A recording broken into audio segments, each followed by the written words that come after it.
Di antara puing sejarah yang terserak, kita mencoba menemukan sesuatu yang tak kita temukan di gelanggang politik hari-hari belakangan. Masyarakat yang risau berhasrat menemukan sesuatu yang bukan sekedar legenda dan nama besar, tapi juga keteladanan yang mampu menyelaraskan bulir-bulir pikiran, kata, dan tindakan. Tak mesti seluruhnya sempurna, tapi sedikitnya karena kita tahu ada sesuatu yang dengan luhur bisa kita tapak tilasi tanpa terbersit ragu. Inilah kisah dari sebuah waktu di tahun 1943 dalam sebuah sidang rahasia yang diikuti kaum gerilyawan, para pemuda, dan beberapa tokoh terkemuka. Tanpa peringatan sebelumnya, listrik mati tiba-tiba. Di luar gedung terdengar berpucuk-pucuk senapan menyalak, desing timah panas saling sahut menerjang jasad. Semua yang hadir terkejut, mereka merangkak mencari persembunyian yang paling aman. Semua yang hadir begitu panik. Setelah beberapa saat, suasana kembali senyap dan listrik kembali menyala. Hanya ada satu orang yang masih tetap duduk tenang di atas kursi. Tak nampak secuil pun kekhawatiran di wajahnya. Lelaki itu adalah Sultan Syahrir. Dalam kejadian hari itu, mencari perlindungan dari terjangan timah panas yang melesat tentu bukan hal yang salah dan buruk. Dalam masa ketika penjajahan masih tegak, berbincang tentang kemerdekaan mesti dilakukan dengan suara setengah berbisik.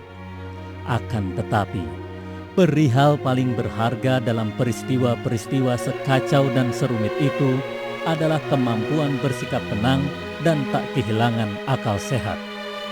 Dalam cara yang lebih mendasar, kita semua tahu, Syahrir pertama-tama bukanlah seorang pemimpin yang gemar mencari selamat sendiri.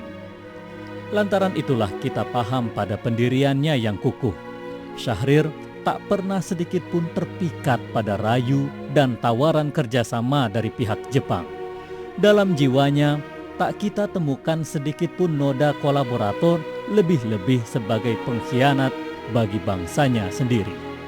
Ia tak tercemar oleh tingkah politik kotor, ambisi pribadi, dan perangai tak patut lainnya, yang justru oleh sementara kalangan dianggap lumrah bagi para politisi di hari-hari ini. Kita menemukan Syahrir menggeliat di atas pentas dengan lekuk paras yang tajam dan pendirian yang membatu. Syahrir dan orang-orang yang hidup satu generasi ketika itu telah menggelorakan sesuatu yang agung dan luhur. Kita menyebutnya kebebasan, kita menyebutnya kemerdekaan. Lalu, apa yang dapat dipetik dari panggung politik kita di waktu sekarang? Nyaris tak kita lihat para politisi menyuguhkan sesuatu yang secara khidmat bisa kita tiru. Kita tahu penjajahan di masa lalu telah berganti dalam wajah dan namanya yang baru. Kita mengenalinya sebagai liberalisasi pasar, kapitalisme, dan privatisasi. Kita juga tahu seluruh perihal itu berakhir dengan kemiskinan dan ketidakberdayaan.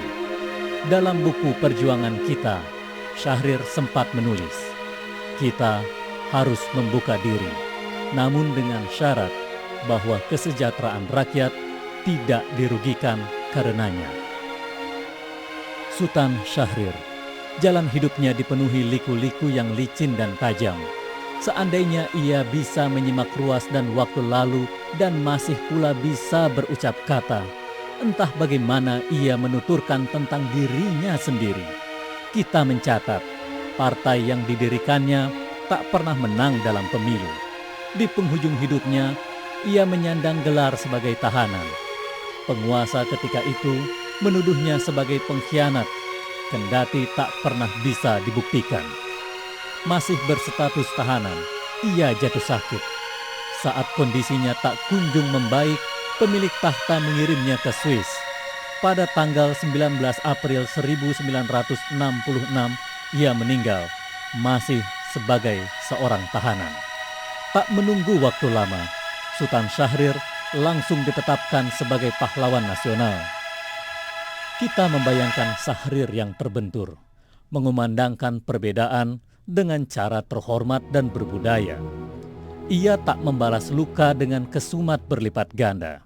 Kita hanya teringat pada sepucuk surat Sujatmoko yang ditulisnya beberapa saat setelah Syahrir wafat.